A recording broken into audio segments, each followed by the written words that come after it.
नमस्कार। आज हम बात करने वाले हैं स्वर्ग और नर्क पर। हम स्वर्ग की प्राप्ति कैसे कर सकते हैं, हम ऐसे कौन से कर्म कर सकते हैं जिससे हम नर्क से बच सकें। तो पहले तो प्रश्न यही उठता है कि स्वर्ग क्या है, नर्क क्या है। तो जितना मैंने सीखा है कृष्णों से, बुद्धों से, कबीरों से, अष्टावक्र जी से, इनसे जितना मैंने सीखा है, इनके ग्रंथों को जितना पढ़ के समझ के देखा है कि स्वर्ग और नर्क पाने के लिए आपको कहीं बाहर जाने की ज़रूरत नहीं है। ऐसा कुछ नहीं है कि आपको स्वर्ग के लिए मरना पड़ेगा, फिर आप किसी और जन्म में जाओगे या आपका कोई और जन्म होगा या मृत्यु के बाद का जो समय होगा उसमें आपको स्वर्ग मिलेगा अगर आप अच्छे कर्म करोगे। तो यहीं पे एक और बात आ गई, अब अच्छे कर्म और बुरे कर्म कैसे पता चले कि कौन सा कर्म अच्छा है जिसको करके हमें स्वर्ग मिल सकता है और कौन सा ऐसा कर्म है, बुरा कर्म है जिसको करके हमें नरक की प्राप्ति होगी।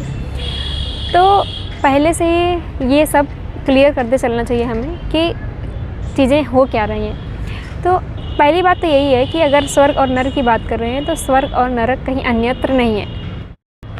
तो स्वर्ग कहीं बाहर जाके हमें नहीं मिलने वाला है, नर्क भी कहीं बाहर जाके नहीं मिलने वाला है। प्रति पल प्रति क्षण हम जो कर रहे हैं उससे जो हमारी स्थिति हो रही है वही स्वर्ग है और वही नर्क है। तो यहाँ पे भी वही एक बात होती है कि अगर आप अच्छे कर्म कर रहे हैं, अगर आपकी अच्छी संगति है, आप खुद को उच्चतम की तरफ ले जा पा रहे हैं, तो वैसे कर्म ही आपको स्वर्ग की प्राप्ति करवाएंगे। और अगर ऐसे कोई कर्म आप कर रहे हैं जो कि आपको उच्चतम की ओर ले जाने की बजाय निम्नतम की ओर ले जा रहा है, तो वैसे ही कर्म आपको नरक की प्राप्ति करवाएंगे। तो अब सही कर्म और गलत कर्म क्या? सही कर्म हम किसी भी चीज़ की परिभाषा अगर दे रहे हैं, हम किसी भी चीज़ के बारे में कुछ कहना चाह रहे हैं, तो उसका एक ही तरीका हो सकता है, उसका एक ही तथ्य हो सकता है, हम अपने परिप्रेक्ष्य में उस चीज़ को देखें, ना कि किसी और के परिप्रेक्ष्य में। सही कर्म, अगर मेरे माता पिता ने कहा कि बेटा ये कर्म गलत है, इसे मत करो, तो वो कर्म गलत हो गया। और माता पिता ने कहा ये कर्म करो, या समाज ने कहा, या घर परिवार वालों ने कहा, या दोस्तों ने कहा, या हमारे शिक्षकों ने कहा, या किसी ने भी कहा कि ये कर्म करो, ये कर्म सही कर्म है। इससे शायद निर्धारण नहीं होता कर्म का क्या सही कर्म है और क्या गलत कर्म है। ये सबसे बड़ी बात होती है जो ये हमें बताती है कि कर्म कौन सा सही है, कौन सा गलत। आप ये देख लो, ये जो कर्म मैं करने जा रहा हूँ, इसको करने के बाद मेरे साथ क्या होगा। ठीक है, पूरी दुनिया ने बोल दिया ये कर्म सही है, मैंने मान लिया सही है, पर एक बार मैं जान भी लूँ कि ये वास्तव में सही है या नहीं। तो मैंने जब खुद के परिप्रेक्ष्य में उस चीज़ को देखा कि फॉर एग्ज़ाम्पल आपको किसी ने बोला कि चिकन खाओ, चिकन खाने से आपकी बॉडी अच्छी होगी और ये एक सही चीज़ है, तो ये कैसे आप जानोगे ये सही है? एक बार खुद की तरफ आप दृष्टि डालो। क्या सच में आप चाहते हो उस जीव को मार कर खाना? क्या वास्तव में उसको खाने के बाद आपको कुछ ऐसा फील होता है, गिल्ट लगता है, या आपको बहुत अच्छा महसूस होता है जैसा कि आपको फ्रूट्स खा के होता है? अगर आपने फ्रूट्स खाया और फ्रूट्स खा के आपको लाइट फील हुआ, हल्का फील हुआ, आपको लगा कि आपकी बॉडी, आपका माइंड एक अलग तरीके से कार्य कर रहा है, वो अच्छे से संचालित हो रहा है, जबकि जब आपने नॉन वेज खाया तो उसमें मसाले, ऑयल, ये सारी चीज़ें खाई, उसके बाद आपको सुस्ती आ गई, आपका मन हो रहा है आप सो जाएं, या आपके मन में कुछ तामसिक विचार हावी हो रहे हैं, तो यहाँ से आप देख पाओगे कौन सा कर्म सही है और कौन सा कर्म गलत है। तो मुझे लगता है सबसे सही और सबसे अच्छी और सबसे उचित परिभाषा यही हो सकती है कि वो आपके लिए क्या है। कोई संगति है, घर वाले बोल रहे हैं बेटा ये तुम्हारा दोस्त अच्छा नहीं है, तुम इसकी संगति छोड़ दो, और तुम सोच रहे हो कि मैं करूं क्या, पर मुझे तो ये दोस्त बहुत प्रिय है। तो ये देख लो वो प्रिय है या प्रिय है ये हटा दो, पहले ये देख लो उसकी संगति से तुम्हारे साथ क्या हो रहा है। क्या तुम अपनी पढ़ाई में और अच्छे हो गए? क्या तुम जो कार्य कर रहे थे उसको तुम और ही प्रेम से और ही निष्ठा से कर रहे हो? क्या जो तुम गलत काम करते थे उसे करने का अब तुम्हारा मन नहीं हो रहा है? अगर ये सारी चीज़ें हो रही हैं कि तुम पहले नहीं पढ़ते थे, अब उसकी संगत से और पढ़ने लगे हो, तुम पहले खेलने नहीं जाते थे, अब उसकी संगत से खेलने जाने लगे हो, तुम पहले गलत चीज़ें कर रहे हो थे कि दिन भर सोते थे या तमस में रहते थे, अब तुम वो सारी चीज़ें नहीं कर रहे हो, एक्टिव हो, पढ़ाई में भी एक्टिव हो, खेल में एक्टिव हो, जो भी काम तुम कर रहे हो उसमें बहुत ही निष्ठा से, ईमानदारी से, प्रेम से कर पा रहे हो। तो वो संगत तुम्हारे लिए बहुत अच्छी है, तुम उसके साथ आगे बढ़ जाओ। यही निर्धारण होता है कि कैसे आप सही कर्म और गलत कर्म का निर्धारण करेंगे। जैसे कि हमने शुरुआत की थी स्वर्ग और नरक से, तो वो हर कर्म जो आप करते हुए आप कर रहे हो, उस टाइम भी आपको पूर्णता महसूस हो रही है। उसको करने के बाद भी आप में एक उच्चतम के प्रति एक अलग इच्छा जागृत हो रही है, एक आप उच्च स्तर पर जा रहे हो, तो वो कर्म सही कर्म है। जैसे कि आपने कोई किताब उठाई और पढ़ाई करना स्टार्ट किया, आपने मान लीजिए आज कबीर साहब के दोहे पढ़े और उसके अर्थों को बहुत अच्छे से समझा। जिस टाइम आप समझ रहे थे उस टाइम भी आप पूरी तरीके से प्रेम में थे, उस टाइम भी आपको ऐसा नहीं लग रहा था कि आप कुछ अलग हो और ये किताब कुछ अलग है। उस टाइम आप पूरी तरीके से उसमें खोए हुए थे, आप बहुत ही अच्छे से गहराई से उसमें डूबे हुए थे। और उसको पढ़ने के बाद, उसको समझने के बाद, उसमें डूबने के बाद आपको अब लग रहा है कि हाँ, जीवन कुछ और हो सकता है। ये जो जीवन मैं जी रहा हूँ ये शायद उतना अच्छा नहीं है, उतना पूर्ण नहीं है, मैं ये जीवन जी सकता हूँ, ये ज़्यादा सही है, ये ज़्यादा उच्चतम है। तो शायद वो चीज़ आपके लिए सही कर्म है। और वही जो आपको महसूस हो रहा है उसके बाद, जो आप अपने जीवन में देख पा रहे हो, जो परिवर्तन देख पा रहे हो, वही शायद स्वर्ग है। अब नरक भी वही होता है कि आपने गलत संगति की, आपने बेहोशी में कोई भी कार्य चुना। बेहोशी, आप चेतना के स्तर पर देख ही नहीं पा रहे हो आप कर क्या रहे हो। आपने अपनी विवेक में, आपने अपनी समझदारी में कोई निर्णय नहीं लिया, वो अज्ञानतावश आप ऐसे ही किए जा रहे हो। तो वही चीज़ आपका गलत कर्म या अज्ञानता से भरा कर्म है। अगर आपने आज मदिरा का पान किया या आज आपने अल्कोहल लिया, जबकि आपको पहले से अल्कोहल नहीं लेना था, आपको पता था ये आपकी बॉडी के लिए अच्छा नहीं है, आपकी चेतना के लिए अच्छा नहीं है, आपके शरीर के लिए अच्छा नहीं है, आपके मन के लिए अच्छा नहीं है, फिर भी आपने अज्ञानता में या बेहोशी में कुछ रासायनिक प्रक्रियाओं के बहाव में आपने अल्कोहल कंज्यूम किया। अब इसके बाद आपकी जो हालत होगी, आपको वोमिटिंग होगी, आप सड़क के किनारे गिरोगे, आप कहीं नाले में गिरोगे, आप कहीं भी गिरोगे, यही आपका नर्क है। कैसे आप ये सोच के चल रहे हो कि इस जीवन में मैं जो भी करता रहूँगा, जो भी करूँगा वो परफेक्ट होता जाएगा, ये ना हो, अच्छा हो, बुरा हो, पर इस जन्म में तो मेरा कुछ नहीं होने वाला ना, इस जन्म में तो मैं मुक्त हूँ, इस जन्म में मुझे कोई कुछ नहीं बिगाड़ सकता, मैं एकदम जैसे जी चाहे वैसे जी सकता हूँ। पर यही है, यहीं हम सभी सबसे ज़्यादा धोखे में हो जाते हैं।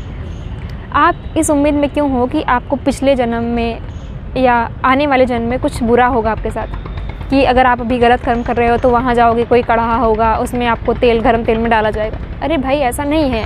अगर आप अल्कोहल कंज्यूम करके बेहोशी में जा रहे थे, आप अपने आप गिर जाओगे कड़ाहे में, हो गया नरक आपका। क्यों आप बाहर खोजने जा रहे हो कि नरक होता है।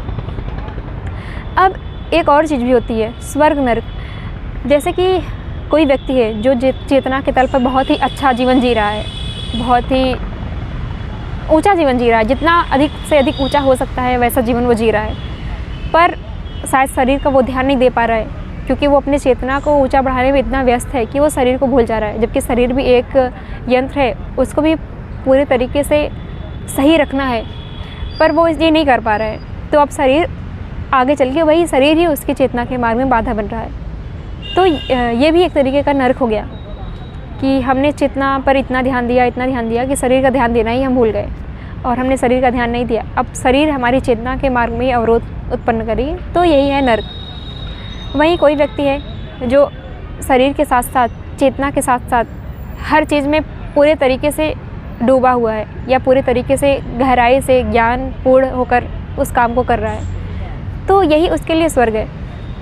विवेकानंद जी ने एक बार एक बच्चे को कहा था, उसने कहा कि मैं गीता पढ़ना चाहता हूँ। तो उन्होंने कहा तुम गीता मत पढ़ो, गीता तुम बाद में पढ़ लेना, पहले जाके फुटबॉल खेलो। तो लोगों ने इस पर भी टिप्पणियाँ की, लोगों के इस पर भी द्वंद्व थे, या उनकी टिप्पणियाँ गलत जा रही थी कि बताइए, विवेकानंद जी जो कि धर्म के वाहक थे, जो वेदांत का झंडा लेके चल रहे थे, जो इतने बड़े खुद को वेदांती बताते थे, उन्होंने ही गीता पढ़ने से मना कर दिया और उस बच्चे को बोल दिया कि जाके क्रिकेट खेलो, फुटबॉल खेलो।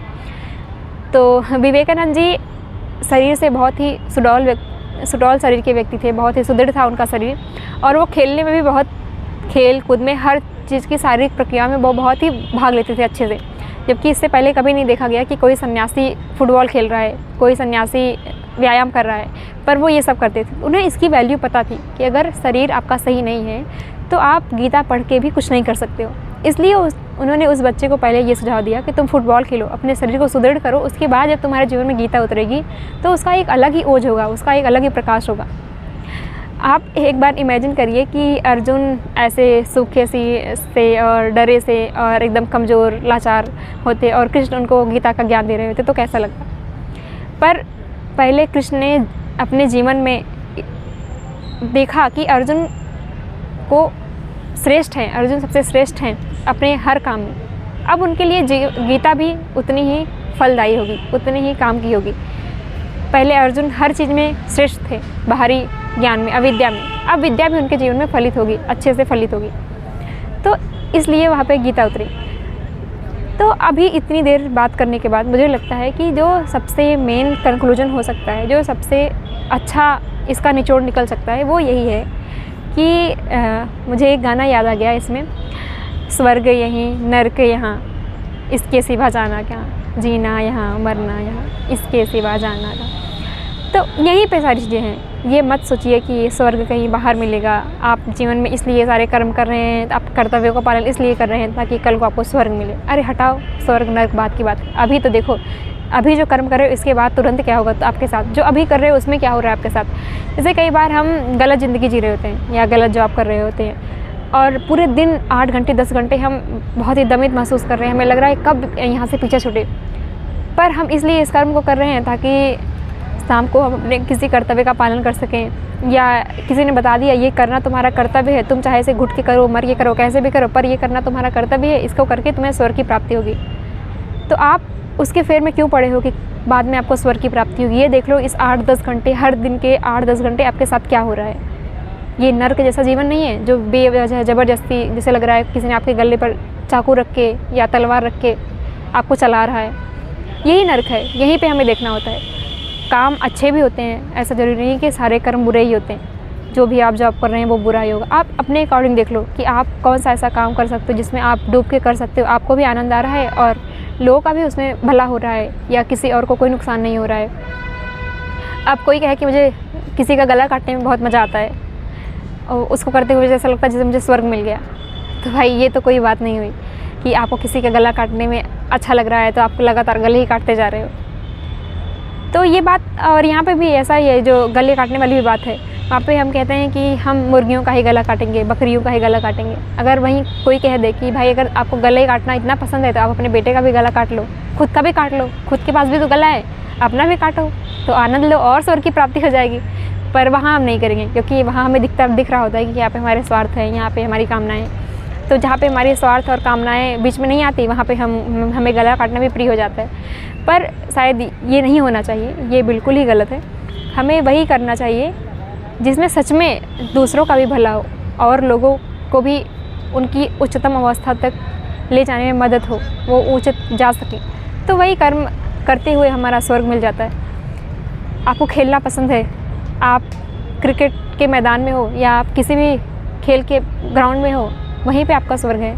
आप बेहतर से बेहतर अपनी जान लगा के खेल रहे हो, एकदम जूझ के खेल रहे हो। आपको ख्याल भी नहीं है कि इसके बाद आपके साथ क्या होगा, पहले क्या होगा, क्या स्वर्ग क्या नर्क, वही आपका स्वर्ग है, आपको पता भी नहीं और आप डूबे हुए हो।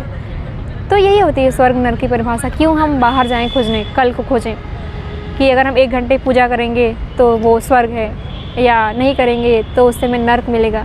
ऐसा तो गीता में कृष्ण ने कभी नहीं कहा कि अर्जुन तुम जाके 1 घंटे मेरी पूजा करो, मेरी आराधना करो, फिर तुम्हें स्वर्ग मिलेगा।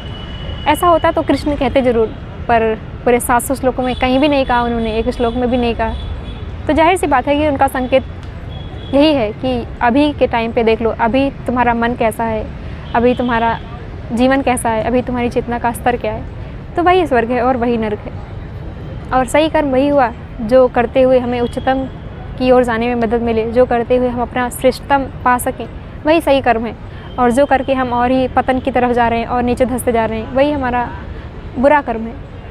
तो मेरी दृष्टि में मुझे यही दिखता था कि बार बार जब हम देखते हैं बाहर कि हम कहीं और खोज रहे हैं सही कर्म, बुरा कर्म, स्वर्ग नर्क, तो लगता है कि अरे हम कहाँ फंसते हैं। तो इसलिए मैंने सोचा कि हमें थोड़ी सी इस पर बात करनी चाहिए। बाकी आप क्या कहना चाहेंगे इस बारे में, आपका क्या ख्याल है, आप क्या सोचते हैं, आप ज़रूर लिखें हमें कमेंट बॉक्स में। नमस्कार।